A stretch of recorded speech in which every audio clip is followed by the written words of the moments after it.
말씀 전하겠습니다. 아, 우리는 성경을 하나님의 말씀으로 인정하는 자들입니다. 성경이 그냥 한 권의 책이 아니라 하나님의 말씀으로 인정하는 자들이 우리 그리스도인들이죠. 그러면 성경이 하나님의 말씀이라는 전제를 우리가 기억해낸다면 성경 속에 등장하는 모든 이야기는 사실은 동일한 권위를 갖고 있어야 됩니다. 어떤 것은 조금 권위가 약하고 어떤 것은 조금 더 비중이 있는 말씀이라고 우리는 판단할 수 없고요. 모든 것은 하나님만큼의 권위를 갖고 있는 말씀들이기 때문에 그것을 인정하는 것이 굉장히 필요하죠. 그런데도 불구하고 성경의 본문들 가운데서 조금은 그 하나님의 말씀인데도 불구하고 평가가 좀 낮게 되어지는, 소위 얘기하면 저평가를 받는 본문들이 좀 등장해요. 우리가 이렇게 표현하는 것은 좀 어폐가 있지만 좀 약간 우습게 여긴다라고 할까요? 아니면 좀 쉽게 대하는 본문들이 있어요.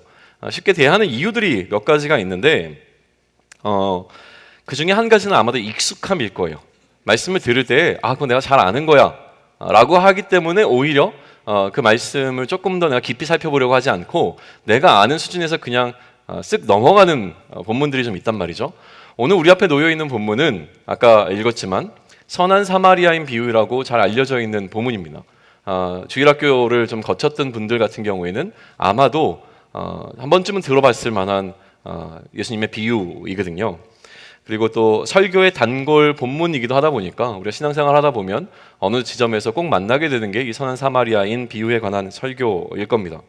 그러다 보니 이 말씀이 갖고 있는 굉장히 깊고 힘이 있는 메시지들이 있는데 이 메시지가 우리에게는 어떤 의미에서는 잘 전달이 안 되는 경우들이 있는 것 같아요. 오늘은 좀 그 이야기를 우리가 좀 깊이 좀 살펴보는 시간들이 되었으면 좋겠다는 마음으로 먼저 이렇게 이야기하고 시작을 합니다. 오늘의 본문은요, 논리적으로는 두 단락으로 좀 나누어 볼 수가 있어요. 첫 번째 단락은 25절부터 28절이고 두 번째 단락은 29절로부터 끝까지를 나누어서 우리가 좀 살펴볼 수 있을 것 같습니다. 그리고 이 각각의 두 단락은요, 핵심적인 질문 두 가지를 통해서 출발이 되어집니다. 첫 번째 단락에서 질문되어지는 것은 무엇이냐면 어떻게 하면 영생을 얻을 수 있겠는가라고 하는 질문이 등장하고요. 두 번째 단락에서는 그러면 내 이웃이 누구인가라고 하는 질문이 등장합니다. 영생을 얻는 방법과 내 이웃이 누구인가라고 하는 것을 향한 이 질문이 예수님의 그 한 가르침 안에 등장하고 있다는 것 속에서 이 두 가지의 질문은 각각 다른 질문이 아니라 하나로 통합되어 있는 어떤 내용이라고 하는 것을 우리는 좀 잊지 말고 오늘 본문을 살펴봐야 한다는 것이죠. 우리는 지난 몇 주 동안 영생을 얻는 것은 어떻게 되어지는 일인가? 다시 얘기하면 그 영생을 얻게 한, 우리로 영생 가운데 거하게 한 그 핵심적인 이유가 되어지는 믿음에 관한 이야기를 계속 진행해 왔었습니다. 그런데 오늘 본문은요, 영생의 얻음이라고 하는 주제를 조금은 다른 차원에서, 그러니까 다른 각도에서 바라볼 수 있게끔 해주는 굉장히 좋은 본문이라고 하는 것이죠. 오늘 본문의 내용을 살펴보지 않고서 이 영생이라고 하는 주제와 그리고 또 이웃이라고 하는 이 주제를 어떻게 연결시킬 것인가를 이야기하는 것은 쉽지 않습니다. 그래서 오늘 먼저 우리는 이 본문이 어떤 의미를 갖고 어떤 내용으로 구성되어 있는지를 간략하게 좀 살펴보려고 해요. 우리 가운데는 혹시 익숙한 사람도 있겠지만 처음 듣는 분들도 계실 수 있습니다. 그래서 그 배려의 차원에서 오늘 본문을 우리가 간단하게 살펴보고 이 본문이 우리에게 주고자 하는, 이 본문을 통해서 하나님께서 우리에게 주고자 하는 그 하나님의 마음이 무엇인지를 살펴보는 시간이 되면 좋겠습니다. 25절 다시 한번 보실까요? 25절 같이 읽습니다. 자, 시작. 어떤 율법교사가 일어나 예수를 시험하여 이르되 선생님, 내가 무엇을 하여야 영생을 얻으리이까? 25절은요, 어떤 이가 일어나서 예수님께 질문을 던지는 장면으로 시작하고 있습니다. 이 누가복음의 저자인 누가는 이 사람의 이름이 무엇인지를 명확하게 기록하고 있지는 않지만 이 사람에 관한 몇 가지 정보들을 우리에게 제공해주고 있는 것을 마주할 수 있는데요. 첫 번째는 이 사람의 직업입니다. 이 사람의 직업은 무엇이라고 기록되어 있냐면 율법 교사라고 되어 있어요. 그리고 이 사람의 질문의 의도가 있는데 이 의도와 목적은 무엇이냐면 예수님을 시험하기 위함이었다라고 기록하고 있어요. 자, 이 시험이 어떤 종류의 시험인가라고 하는 것에서는 좀 학자들마다 의견이 분분하지만 제가 이해하는 바로는 이 시험이라고 하는 것은 예수님의 자격을 묻는 질문으로 이해하는 것이 가장 합당해 보입니다. 예수님께서 가르침을 가르치시고 마치 랍비와 같이 혹은 율법을 가르치는 교사와 같이 사람들에게 하나님 나라에 관해서 율법에 관해서 여러 가지 이야기를 해주시는데 이 율법 교사였던 이 사람이 궁금했던 겁니다. 과연 예수님이 그럴 만한 합당한 자격이 되는가를 묻기 위해서 예수님을 시험하고 있는 장면이라고 하는 것이죠. 그리고 그 질문의 내용, 예수님을 검증하기 위해서 던졌던 질문의 내용은 무엇이었냐면 무엇을 하여야 영생을 얻을 수 있습니까? 라고 하는 질문이었던 거예요. 예수님, 당신이 답변하셔야 될 것이 있는데 그것은 무엇이냐면 어떻게 하면 영생을 얻을 수 있는지를 말씀해 주십시오 라고 하는 이야기를 던진 것이죠. 그런데 이 질문이 우리 공동체에게 주어진다면 여러분은 어떻게 대답하시겠습니까? 어떻게 하면 영생을 얻을 수 있습니까? 믿음으로 영생을 얻을 수 있다고 아마 여러분들은 다 속으로 대답하셨을 겁니다. 왜냐하면 지금 계속 그 얘기를 해왔기 때문에 그렇죠.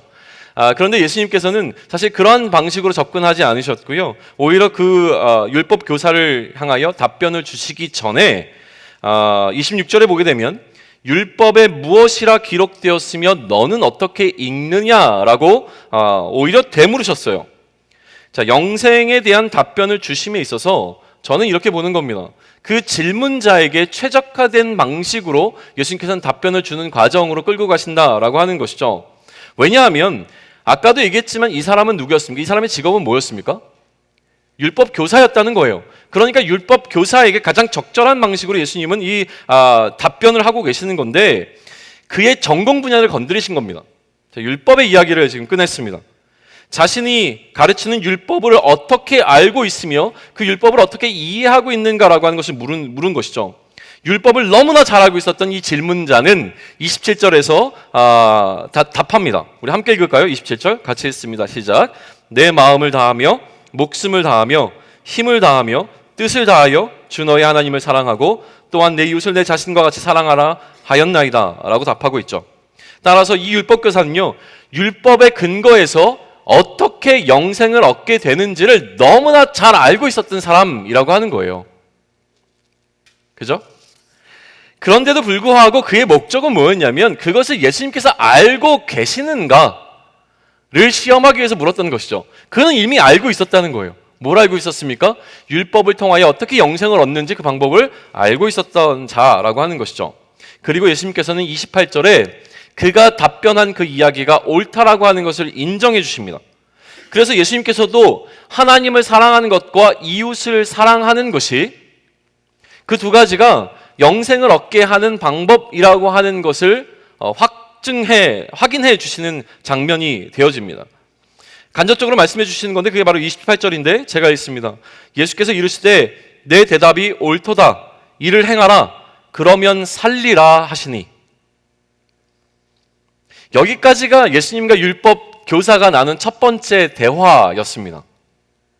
이어지는 29절에서는 율법 교사로부터 거기에 근거한 두 번째 질문이 예수님께 주어지게 되어지는 것이죠. 29절 우리 함께 읽을까요? 찾으셨습니까? 같이 읽습니다. 시작. 그 사람이 자기를 옳게 보이려고 예수께 여짜오되 그러면 내 이웃이 누구니까? 자, 첫 번째 질문의 목적이 무엇이었습니까? 예수님을 검증하는 질문이었다면 두 번째 질문의 목적도 분명해 보입니다. 뭐라고 기록되어 있습니까? 옳게 보이려고입니다. 옳게 보인다고 하는 것은 무엇이냐면 자신을 인정받기 원하는 것이죠. 그러니까 인정 욕구라고 요즘 우리가 이야기하는 것으로 볼 수 있는데 옳게 보인다라고 하는 것은 의롭게 보인다라고 하는 의미를 갖고 있습니다. 유대인들에게 있어서 영생이라고 하는 것은요, 단순히 영원토록 사는 삶을 나타내는 것이 아니라 의로운 자에게 하나님께서 주시는 종말론적인 축복이라는 의미를 갖고 있는 것이 바로 이 영생입니다. 내가 이 땅에서 의롭게 살면 거기에 대한 축복으로 하나님께서 영원한 삶을 주신다라고 하는 것이 그들 가운데 편만했던 생각이기 때문에 이들에게 핵심 주제는 무엇이냐면 어떻게 하면 의롭게 되는 자, 의로운 자로 살아갈 것인가라고 하는 것이 이들의 일평생의 삶의 목적이었다고 하는 것이죠. 그러니 이 의로움에 관한 것, 자기를 옳게 보이는 것, 내가 의롭다함을 인정받는 것은 굉장히 중요한 그들의 삶의 이슈였다고 하는 것이죠. 그러니 이 율법 교사에게 있어서 그의 전공이었던 율법을 어떻게 잘 지킴으로 말미암아 의롭게 되어지는가라고 하는 것은 어떻게 보면 어렵지 않은 문제였을 수 있습니다. 그런데 단 한 가지가 걸린 것이 있었는데 그것만 해결되면 되는 것이었습니다. 자, 율법의 핵심은 뭐라고 얘기했습니까? 하나님을 사랑하고 이웃을 사랑하는 것으로 영생을 얻게 되어진다라고 하는 율법의 원리 가운데서 이야기를 꺼냈는데 이 율법 교사에게 한 가지 어려움이 있었는데 그것은 무엇이냐면 그렇다면 내가 사랑해야 되는 이웃은 누구인가라는 거죠. 이웃을 사랑하면 되는데 그러면 내가 사랑해야 하는 이웃이 누구인가라고 하는 이 이웃에 대한 정의가 필요했던 겁니다. 당시 예수님 시대의 유대인들은요, 이웃에 대한 배타적인 기준을 갖고 있었습니다. 쉽게 이야기하면 유대인들은 이방인들을 이웃이라고 생각하지 않았다라고 하는 것이죠. 유대인의 관점에서 말하게 되면 세상은 딱 두 가지로 구분됩니다. 유대인과 이방인입니다. 그리고 또한 유대인들 사이에서도요, 이 구분이 있어요. 바리새파 혹은 뭐 사두개인파 혹은 뭐라고 얘기하죠? 에세네파, 하여튼 그들 안에서도 나름대로 그룹이 지어져 있단 말이죠. 그러면 내가 속해 있는 어떤 그룹 외에 다른 사람들을 이웃으로 볼 것인가 안 볼 것인가라고 하는 것은 또 다른 이슈가 되어진다는 것이죠. 자, 우리에게 이웃의 범위는 어떻습니까? 우리의 공동체 내의 범위는 어디까지로 보아야 할 것입니까? 지금 함께 예배를 드리고 있는 우리 청년 공동체가 우리 공동체의 전부라고 볼 것인가? 아니면 2, 3부에 서서 예배를 드리고 있는 이 교회에 소속되어 있는 20대와 30대의 청년들을 우리의 공동체의 일원을 볼 것인가? 뭐 이런 것들이 사실은 하나의 이슈가 되어진다라고 하는 것이죠. 이 유대인들 사이에서도 우리의 이웃을, 우리가 사랑해야 되는 이웃을 어디까지로 볼 것인가라고 하는 것이 핵심 이슈 가운데 하나였고 그것을 질문하게 되는 겁니다. 선한 사마리아인 비유라고 하는 것은요, 이러한 배경 속에서 이러한 질문 가운데서 답변으로 등장하고 있는 것이죠. 이 비유의 내용은 매우 단순합니다. 어떤 사람이 이스라엘의 수도였던 예루살렘으로부터 지방의 한 도시였던 여리고로 여행을 가다가 강도를 만나게 되죠. 거의 뭐 옷도 빼앗기고 죽음 일보 직전에 이제 쓰러져 있었는데 그 강도 만난 자를 마주치게 된 사람이 있었습니다. 첫 번째 마주쳤던 사람은 제사장이었는데요. 이 제사장이 어떻게 했습니까? 강도 만난 자를 피하여 돌아갑니다. 그리고 그 두 번째 이 강도 만난 자를 만났던 사람이 있었는데 레위인이라고 소개되어 있습니다. 이 레위인은 어떻게 했습니까? 마찬가지로 그를 피하여 돌아갑니다. 그리고 마지막에 등장하는 사람이 사마리아인입니다. 근데 이 사마리아인은 어떻게 했습니까? 우리가 본문을 읽었듯이 그 강도 만난 자를 기꺼이 도와줍니다. 그리고 부족하면 나중에 돌아와 더 도와줄 것을 약속하며 떠나게 되어지는 것이죠. 이게 지금 선한 사마리아인 비유라고 불려지는 이 비유의 핵심적인 내용입니다.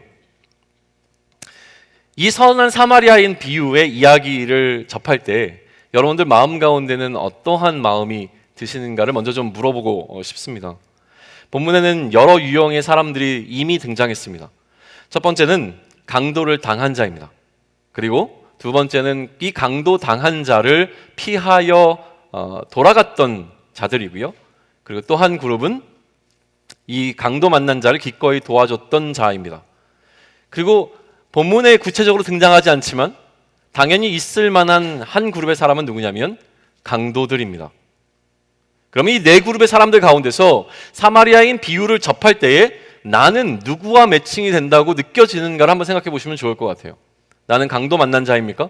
아니면 강도 만난 자를 피하여 도망치고 있는 모습이 내 안에 있습니까? 아니면 기꺼이 누군가를 도와주고 있는 모습이 나에게 있습니까? 아니면 나는 강도입니까? 뭐 이런 거죠. 여러분들의 마음은 좀 어떠십니까? 한번 상상을 해보시면 좋을 것 같아요. 오늘 집에 돌아가는 길에 쓰러져 있는 강도 만난 자를 만났습니다. 그럼 여러분은 어떻게 하시겠습니까? 인증샷 찍고 막 이렇게 돌아가겠습니까? 근데 요즘 그런 모습을 굉장히 많이 보잖아요. 사고가 났는데 사고 난 사람을 도와주기보다 무언가 SNS에 올릴 것을 먼저 좀 빠르게 움직이는 사람들을 볼 때마다 안타까운 소리들이 참 많이 일어나요. 그러지 않았으면 좋겠는데 그게 우리가 살아가는 약한 시대의 현실인 것 같아요. 어쨌든 간에 이 약한 사람이래요.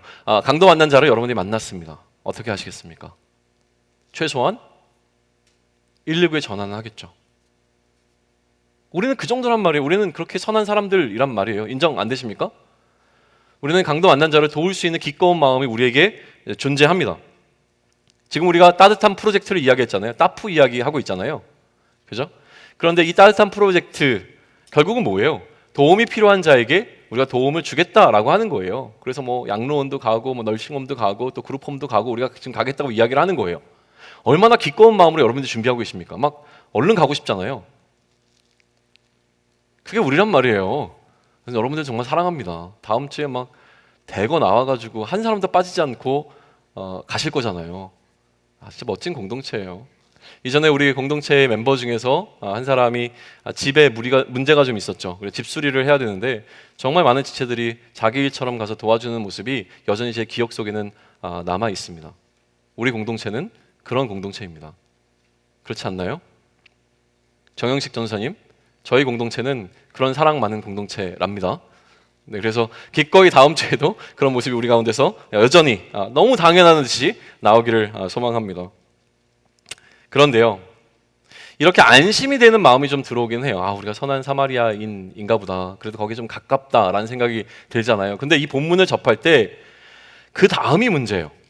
그러면 우리는 이 본문 속에서 이렇게 선한 일을 하고 있는 사마리아인들이 나의 모습처럼 혹은 그런 모습이 옳다라고 하는 것을 인정하는 순간 강도 만난 자를 도와주지 않고 돌아갔던 어떤 사람들에 대해서 비난이 자연스럽게 반대에서도 일어납니다. 어떻게 안 도와주고 저렇게 돌아갈 수 있지?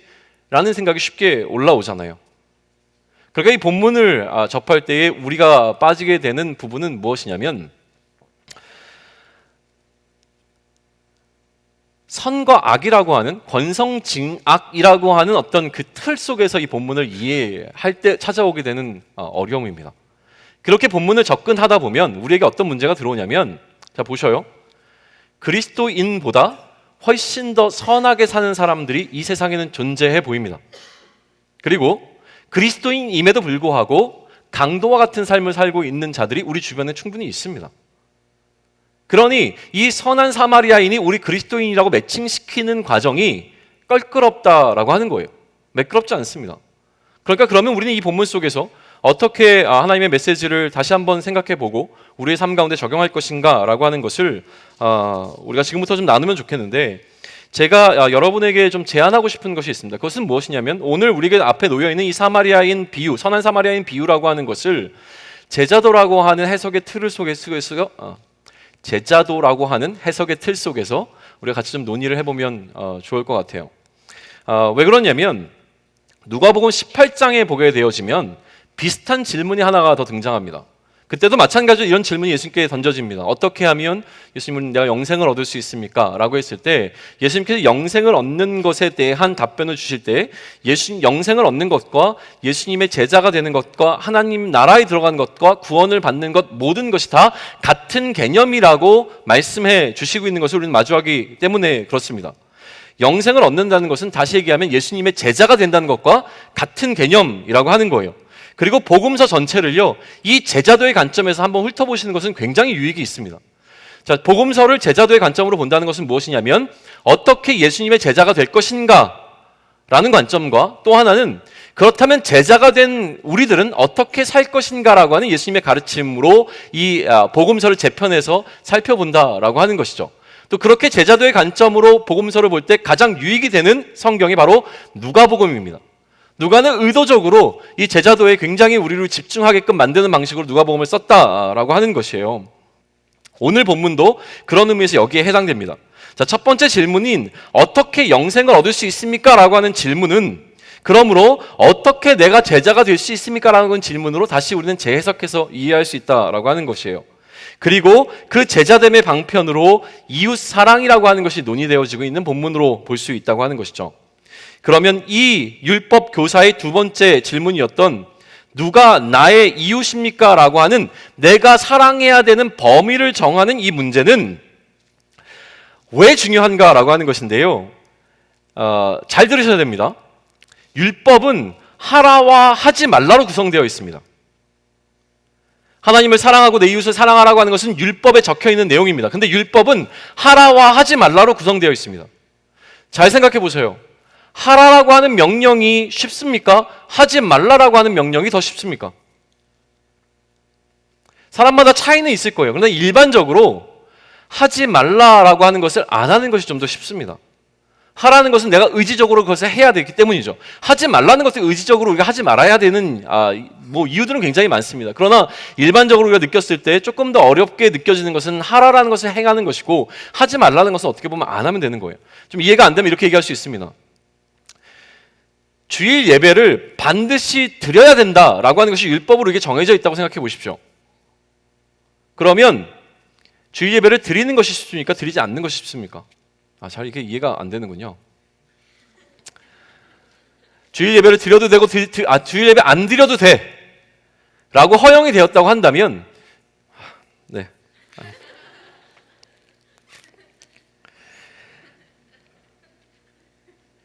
누가 우리의 이웃이라고 정의되어지는 순간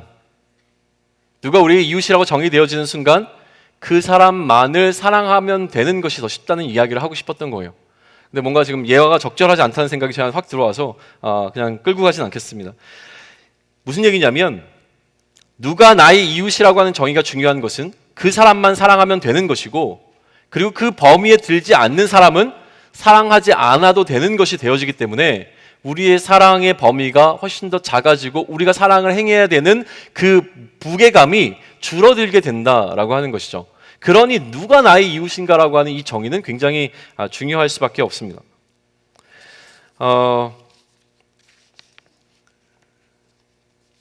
유대인들은요, 할례만 받으면, 혹은 내가 제사만 지내면, 혹은 율법을 지키면 된다라고 생각을 했습니다.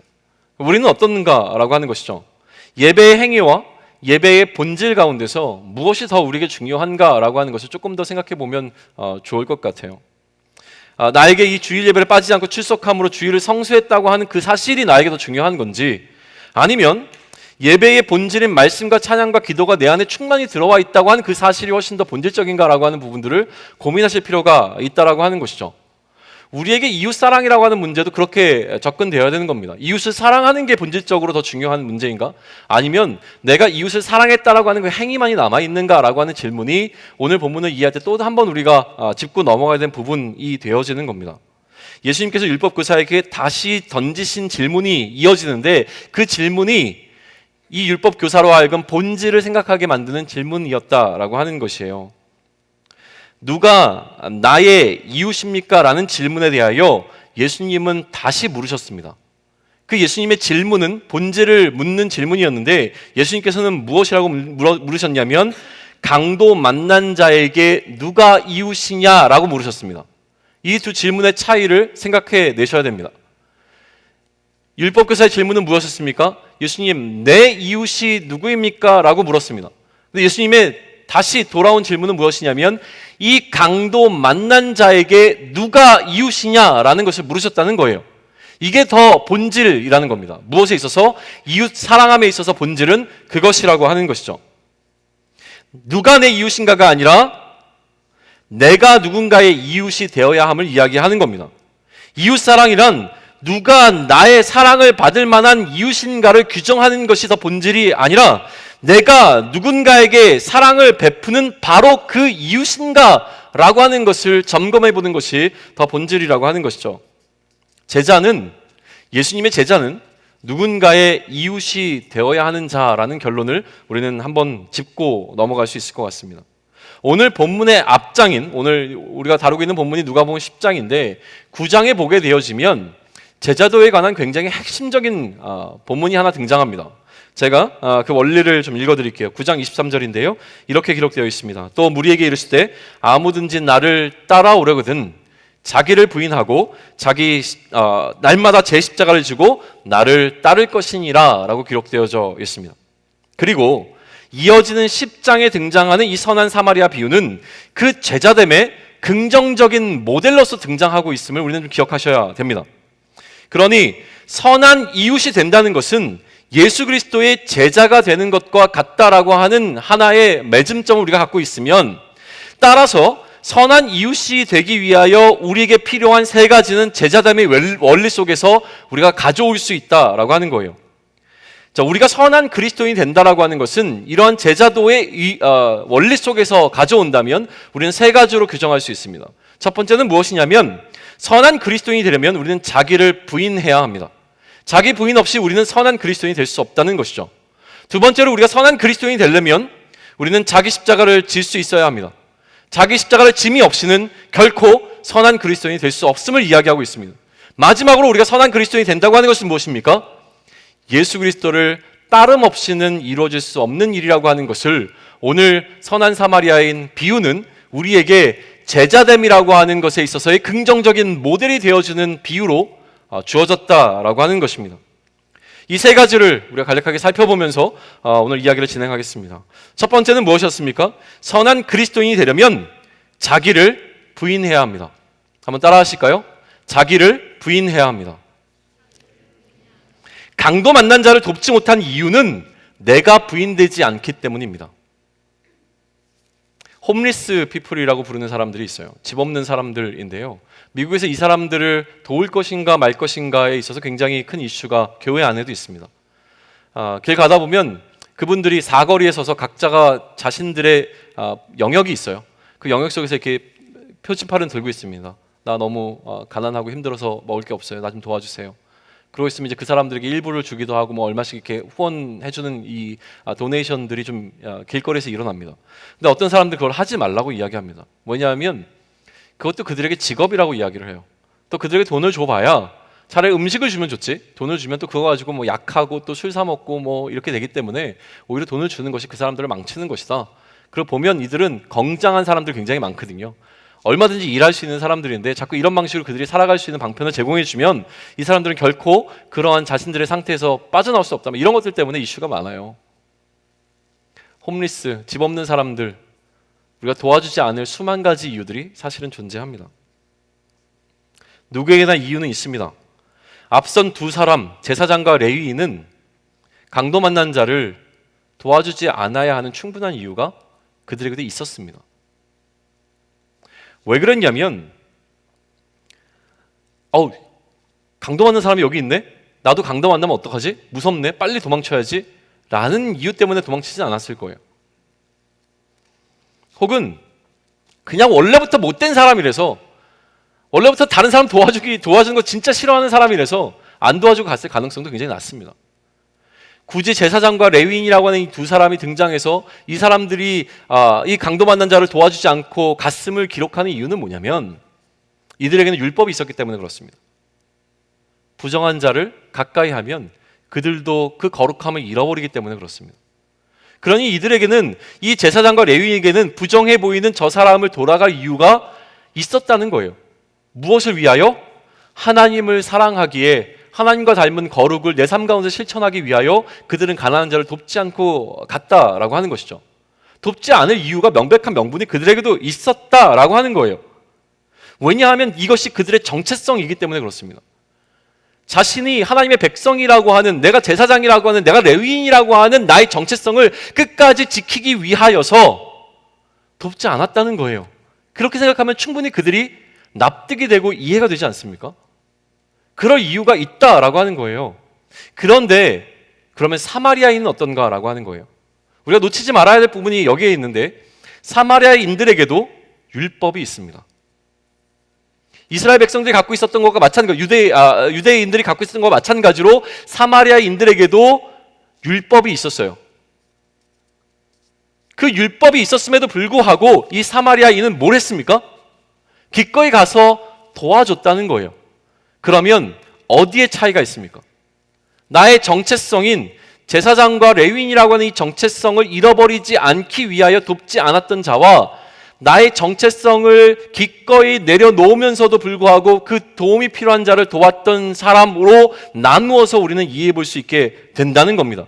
이게 자기 부인입니다. 나를 나되게 하는 것이 나의 정체성입니다. 나의 생각과 나의 옳음과 나의 경험과 나의 지식들이 나를 규정해냅니다. 그게 나입니다. 그것이 없어져 버리면 내 생각이, 내 기준이, 내 판단이, 내 지식이, 내 옳음이 사라져 버리면 나의 정체성도 무너져 내립니다. 그러니 그것을 포기할 수 없는 것이죠. 저 상처나고 죽을 것 같은 사람을 내가 가까이 가서 혹시 죽어있는 사람을 만지게 되면 나는 부정해질 수밖에 없어. 나는 내가 갖고 있는 나의 이 정체성을 포기할 수 없어. 나는 나를 내려놓을 수 없어. 우리는 결코 강도 만난 자를 도울 수 없다라고 하는 것이죠. 우리는 나를 규정하는 것들을 부인하기 어렵습니다. 오늘 본문이 말하는 것은 어떠한 이유로든지 우리가 우리 자신을 부인할 수 없으면 우리는 결코 선한 그리스도인이 될 수 없다라고 이야기하는 겁니다. 요즘 계속 저와 또 함께 만나는 우리 지체들과 함께 씨름하는 것은 바로 우리 안에 들어와 있는 자기 부인입니다. 나의 생각과 나의 그림들을 지워나가는 작업이 우리에게 너무나 필요하다는 생각을 합니다. 그래서 계속 얘기를 합니다. 나의 오름이라고 느껴지는 또 나의 지식과 나의 경험들을 지우는 작업들을 같이 해나가는데 딱 두 가지 반응이 나타납니다. 한쪽 반응은 무엇이냐면 너무 힘든 거예요.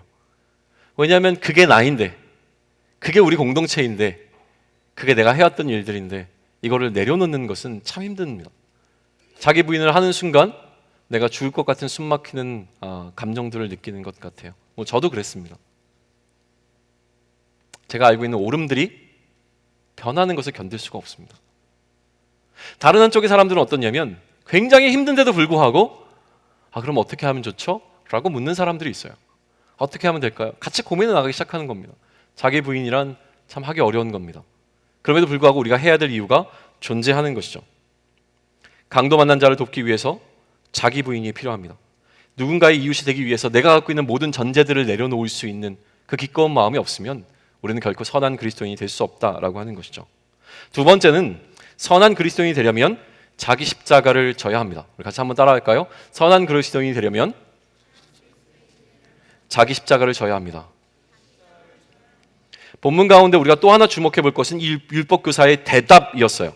자, 예수님의 질문은요, 삼지선다라고 하잖아요. 세 가지 보기를 주고 그 중에서 하나 선택하는 거였습니다. 예수님께서 누가 이 강도 만난 자의 이웃이냐라고 질문하셨을 때 보기가 딱 세 개 있었습니다. 첫 번째는 누구입니까? 제사장, 두 번째는 레위인, 세 번째는 사마리아인이었습니다. 자, 여러분에게 또 동일한 질문을 하겠습니다. 이 세 사람이 있습니다. 이 세 사람 가운데서 누가 강도 만난 자의 이웃입니까? 자, 1번, 2번, 3번. 제사장, 레위인, 사마리아인. 누구입니까?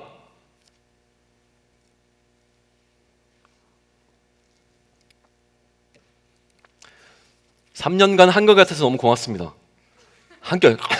목이 메이네. 한결같이 답변을 안 해주시는 여러분들이 참 사랑스럽습니다. 저를 배려하는 거겠죠. 다 맞춰버리면 제가 할 얘기가 없을까 봐. 고맙습니다. 사마리아인이라고 대답하는 것이 맞을 겁니다. 그렇잖아요. 그런데 이 율법 교사의 대답을 한번 주의 깊게 보셔야 돼요. 여기에 굉장한 의미가 담겨 있습니다. 뭐라고 답하고 있습니까? 36절과 37절인데요. 우리가 다시 한번 좀 읽어보면 좋을 것 같아요. 같이 읽어볼까요? 자, 시작. 내 생각에는 이 세 사람 중에 누가 강도 만난 자의 이웃이 되겠느냐? 이르되 자비를 베푼 자니이다. 예수께서 이르시되 가서 너도 이와 같이 하라 하시니라. 여기에 누가의 의도가 다분히 깔려 있습니다. 자, 누가 강도 만난 자의 이웃입니까? 라고 물었을 때 사마리아인이에요. 딱 대답하면 되는데 누가는 뭐라고 기록합니까? 자비를 베푼 자입니다 라는 방식으로 답변을 기록해 내고 있어요. 그 이웃된 자가 갖고 있는 사회적 타이틀이 전혀 중요하지 않다는 거예요. 제사장인가 레위인인가 사마리아인가 이런 건 다 중요하지 않습니다. 누가 그 강도 만난 자의 이웃이 될 수 있습니까? 자비를 베푼 자가 될 수 있고 그 자비를 베푼 자가 사마리아인이었다라는 것으로 우리의 시선을 끌어당기고 있는 겁니다. 그가 어떠한 행위를 했는가라는 행위를 통하여 이웃이 정의되어지는 순간을 지금 이 본문은 이야기하고 있다는 거예요. 자, 그럼 이웃되게 하는 이 행위가 무엇이었습니까? 그게 자기 십자가를 지는 행위였습니다. 십자가는 어떤 의미를 갖고 있습니까? 십자가는 자기 희생의 상징입니다. 십자가는 자기를 내어주는, 취함이 아니라 내어줌의 가장 최고에 놓여있는 결정적인 사건이라고 하는 것을 우리가 다 동의하지 않습니까? 십자가는 손해이고 희생입니다.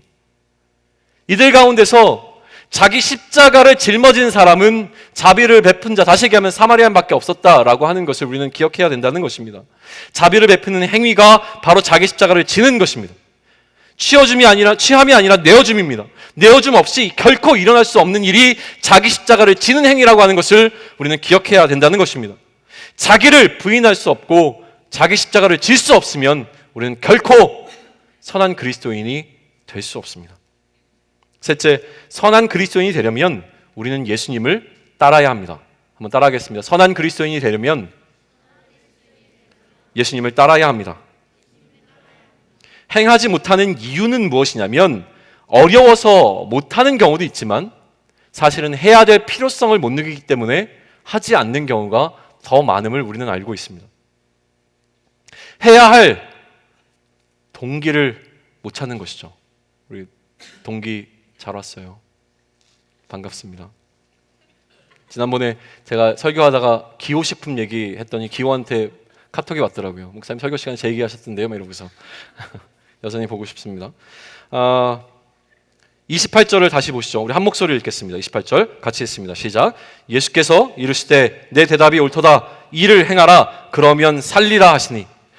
가만히 보십시오. 28절 가운데서 우리가 주목해야 될 것이 하나 있습니다. 제가 다시 읽습니다.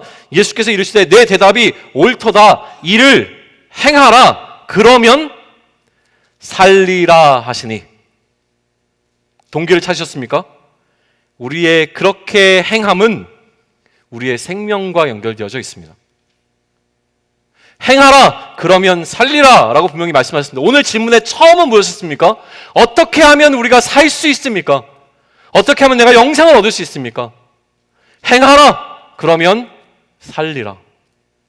우리가 이웃을 사랑해야 되는 문제는 옵션이 아니라는 겁니다. 우리의 생사가 달려있는 우리의 생명, 우리의 삶과 죽음의 문제라고 하는 것이 인식되지 않으면 우리는 결코 선한 그리스도인이 될 수 없다라고 하는 것입니다. 하나님을 사랑하고 이웃을 사랑하는 것은 살고 죽는 문제입니다. 강도를 만난 자에게 자비를 베풀어 그의 이웃이 되는 것은 그 강도를 만난 자를 살리는 일일 뿐만이 아니라, 아니요, 다시요. 강도를 만난 자를 돕는 일이 그 강도를 만난 자를 살리는 일뿐이라면 우리 가운데 어떤 사람들은 그 일을 행하지 않을 수 있습니다. 마치 이것이 옵션처럼 느껴지기 때문에 그렇습니다. 다음 주에 우리는 따뜻한 프로젝트를 진행한다고 이야기했습니다. 도움이 필요한 자들에게 우리가 도움을 나눠주겠다고 이야기했습니다. 여기에 어떤 식으로든지 내가 함께하지 않는다면 우리는 이 문제가 삶과 죽음의 문제로 느껴지지 않는 겁니다. 옵션입니다. 해도 되고 안 해도 되는 문제로 여겨진다라고 하는 것이죠. 그러나 이러한 자비를 베푸는 행위가 내가 살고 죽는 문제라면 상황이 달라집니다. 행하라! 그러면 살리라. 반대로 이야기하겠습니다. 행하지 않으면 죽는다입니다. 나의 삶과 죽음의 문제라면 우리는 반드시 자비를 베풀어야 하는 것이죠. 우리에게 그러한 절박함이 있는가라고 하는 것을 오늘 본문은 우리에게 도전하고 있는 겁니다. 나에게, 여러분에게, 우리에게 그런 절박함이 있습니까? 저는 절박함을 얘기할 때마다, 특별히 생명과 연관된 절박함을 얘기할 때마다 야곱의 이야기를 빼놓지 않습니다. 그의 생명의 문제를 하나님과 씨름하는 가운데 그의 뼈가 몇 개 부러졌습니다. 근데도 이 뼈 부러지는 게 중요한 게 아니에요. 뭐가 중요합니까? 하나님, 나의 생명을 안전하게 보호해 주세요. 그의 생명의 문제가 달려있었기 때문에 뼈먹기 부러지는 건 괜찮았던 거예요. 제가 그거를 이렇게 말로만 전하다가 이번 주말에 몸소 체험했습니다. 드디어 제 평생 처음으로 스노우보드를 탔는데요. 부지하게 넘어지고, 진짜 뼈가 부러지는 고통, 안 부러진 게 다행인 것 같아요. 근데 저에게 절박함이 있었습니다. 지금 내가 이 스노우보드를 S자로 완성하지 못하면 나는 평생 동안 이제 스키장은 오지 않겠구나. 그리고 우리 아들내미 둘만 맨날 스키장 보내겠구나. 이 생각이 들어서 어떻게든지 배워야 되겠다는 한 절박함이 저에게 있었어요. 그러니까 막 몸은 막 부서질 것 같은데요. 한 4시간, 5시간 이렇게 타는데 탈 수 있더라고요. 절박함이 고난을 이겨내는 것을 저는 몸소 체험했습니다. 37절을 먼저 읽고 마무리를 지어가겠습니다. 30절 우리 같이 한번 읽을까요? 찾으셨습니까? 같이 읽습니다. 시작. 이르되 자비를 베푼 자니이다.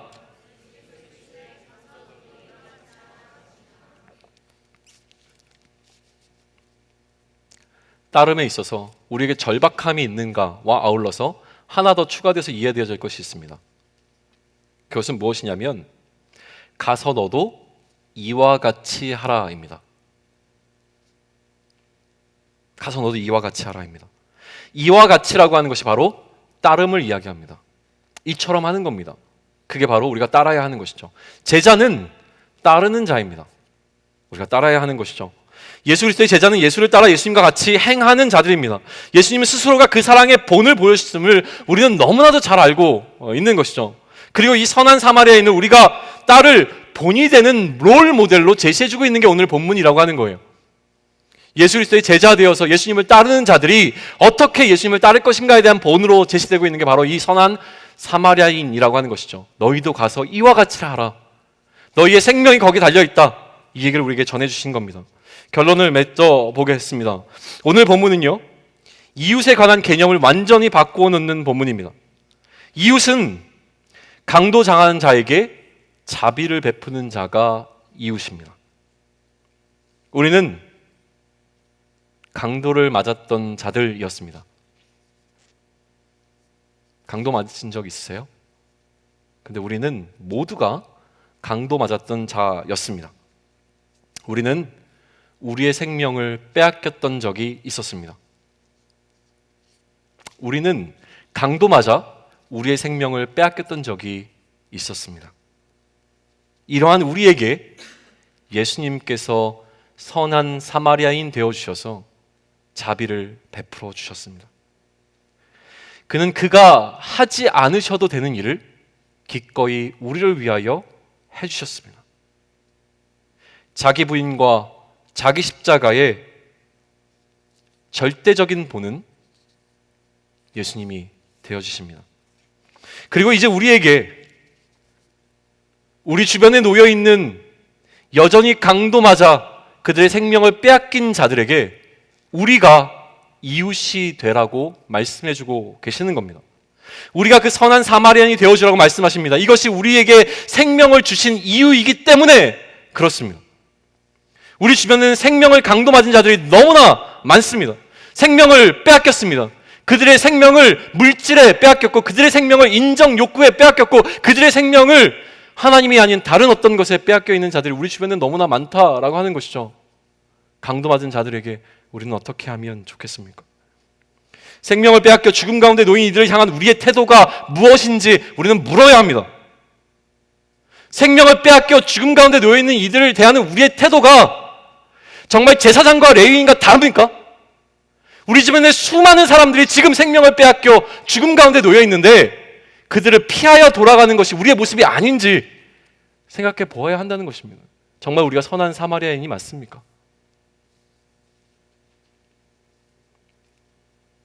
그런데 오늘 본문은 이렇게 행하는 것이 나의 영생의 문제와 연관되었다고 이야기합니다. 시간적으로 부족하기 때문에 이 이야기를 다 끝낼 수는 없습니다. 그런데 우리의 영생은, 우리가 사는 것은 이 행위 때문에 있지 않음을 우리는 이미 압니다. 믿음 때문에 사는 것을 우리는 알고 있습니다. 그런데 그러면 믿음 때문에 사는 것이 더 확실한데도 불구하고 오늘 본문은 행하라 그리하면 너희가 살리라라고 얘기하는 것을 어떻게 이해하면 좋습니까? 라고 질문한다면 저는 아주 짧게 이렇게 답하고 싶습니다. 자기를 부인하고 자기 십자가를 지지 않으면 이 행위를 결코 해낼 수가 없습니다. 우리는 선한 사마리아인, 선한 자비를 베푸는 자가 되어야지만 우리에게 영생이 들어옵니다. 행하라 그래야 하면 살리라 라고 얘기했어요. 예수님의 말씀이에요. 제 얘기가 아니에요. 예수님의 말씀입니다. 그런데 이 행함이 가능해지려면, 우리가 선한 사마리아인과 같은 그 본을 따르려면 우리에게 무엇이 필요합니까? 자기를 부인하고 자기 십자가를 지는 일이 필요합니다. 어떻게 우리가 자기를 부인하고 자기 십자가를 질 수 있습니까? 나의 생명과 같은 내 존재감을 어떻게 내려놓고 우리는 나를 부인할 수 있습니까? 나에게 들어오는 뼈아픈 이 손해를 내가 감수하면서 어떻게 나의 십자가를 질 수 있겠느냐 말입니다. 그걸 질 수 있는 유일한 이유는 나에게 믿음이 있기 때문에 그렇습니다. 그 믿음이 나로 하여금 나를 부인하게 하고, 그 믿음이 나로 하여금 나의 십자가를 짊어질 수 있게 만들어주는 힘이 되어집니다. 그 믿음은 하나님의 약속을 믿는 믿음이기 때문에 그렇습니다. 하나님께 나의 생명의 문제는 이미 다 해결되어 있음을 약속받았습니다. 나의 생명이 그리스도와 함께 하나님 안에 안전하게 보관되어 있기에 우리는 나를 부인하고 나의 십자가를 지는 것이 어렵지 않은 자들입니다. 그 일을 행해내셔야 합니다. 그러니 나를 살리는 그 믿음이 나에게 있으면 사마리아인과 같은 삶의 증거가 나를 통하여 나타나야 한다는 것을 우리에게 이야기합니다. 내가 진짜인지 아닌지 판단하는 기준점이 바로 여기에 있습니다. 내 믿음이 진짜임을 나타내 주는 것은 내가 강도 만난 자를 향하여 자비를 베풀 수 있는 자인가를 통해서 확증되게 될 것이 너무나 분명합니다. 강도 만난 자를 돕는 문제는 그의 문제일 뿐만이 아니라 그런 의미에서 나의 문제입니다. 그를 돕지 못하는 것은 나에게 문제가 있는 것입니다. 내어줄 수 없는 것은 우리의 생명에 문제가 있음을 이야기합니다. 우리가 하나님께 받은 그 생명이 없으면 우리는 우리의 생명을 기꺼이 내어줄 수 없습니다. 이웃이 됨으로, 자비를 베푸는 것을 통하여 그 누군가에게 이웃이 되는 것을 통하여 내가 그리스도와 함께 산 자라고 하는 것을 증명해내는 삶을 살아낼 수 있으면 좋겠습니다. 그가 나의 사랑을 받을 만한 존재인지 아닌지 이건 진짜 중요하지 않습니다. 예수님, 누가 나의 이웃입니까? 이런 질문 더 이상 던지지 않았으면 좋겠습니다. 내가 걔를 어떻게 사랑해? 걔만큼은 내가 사랑할 수 없어. 용납할 수 없어. 아니라고 오늘 본문은 이야기하잖아요. 누가 나의 이웃인가를 판단하기 위해 고민하는 것이 아니라 필요한 사람이라면 누구에게나 나의 사랑을 나누어 주므로 내가 그의 이웃이 되어지는 그 삶을 살아내는 우리가 되어야 한다는 겁니다. 심지어 나를 향하여 악을 행하는 사람들은 왜 악을 행한다고 얘기했습니까? 그렇게 해야지만 그가 살 수 있을 줄 믿는, 그의 생명의 문제를 예수 그리스도를 통하여 하나님께 두는 자가 아니라 자신의 생명의 문제를 다른 사람을 통하여서 취하게 되는 어떤 것을 통해 얻고자 하는 자들이기 때문에 그렇습니다. 그러니 악을 대하는 자들에게 우리가 선한 일을 통하여 선한 사마리아인이 된다라고 하는 것은 그에게 생명을 흘려보내는 겁니다. 내가 그의 이웃이 되는 그 삶을 살아내는 우리가 되기를 원합니다. 이를 위해 나의 판단을 중지하는 자기 부인과 나의 손해를 기꺼이 감내해낼 수 있는 자기 십자가, 그 십자가 짐을 통하여서 강도 만난 자의 이웃이 되신 예수님을 따르는 제자가 되시기를 소망합니다. 너희도 가서 이와 같이 하라 라고 말씀하십니다. 강도 만난 자의 이웃이 되는 한 주간의 삶을 살고 다시 만나는 우리 공동체가 되기를 축원합니다. 축원합니다. 우리 잠깐 일어나실까요?